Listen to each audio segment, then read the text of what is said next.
This is a very short video on how to use the mirror function on Affinity Photo.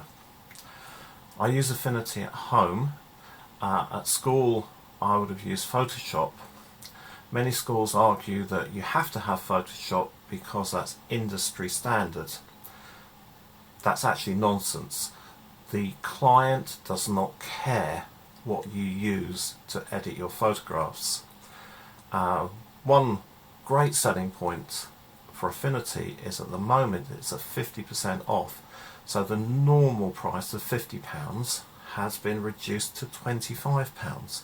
And for £25 you cannot get a better photo editing application.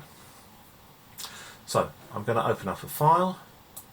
So File, Open, and I'm actually going to select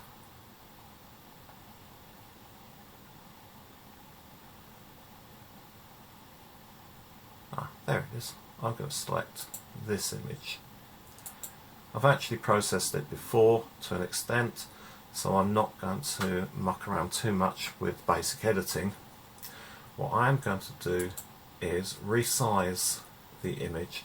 As you can see, it's 3000 to 4000, so I'm going to change that to 3000 by 3000 to make the image square.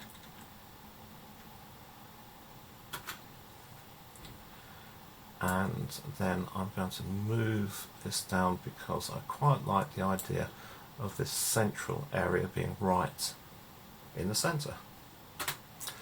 Okay, I've missed a bit on this side, so I'm going to recrop very slightly.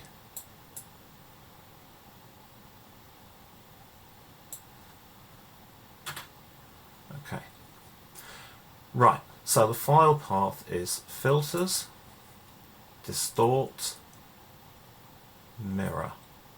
The default is one mirror line, so it changes to this. Well, that's quite nice in itself.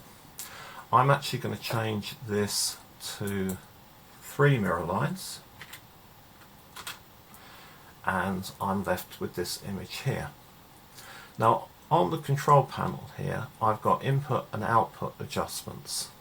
So if I go through the input adjustments, you can see that I can get various effects. Actually, I quite like that one.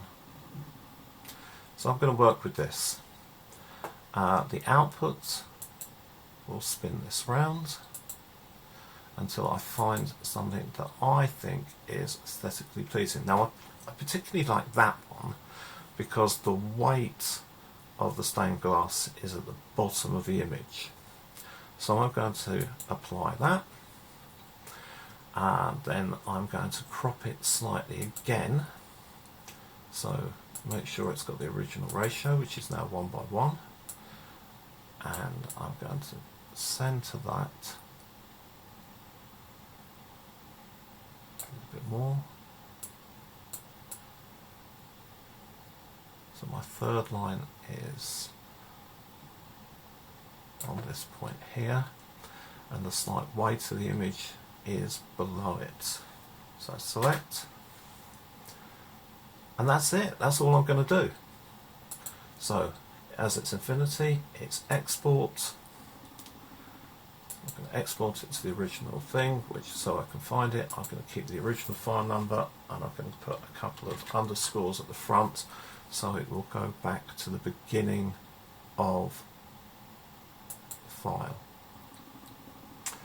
And that's it. That is really as simple as it gets, and it produces an image that most people feel they can't do, and many people don't understand, but actually it's probably the simplest thing that you can do in Affinity. Have a go.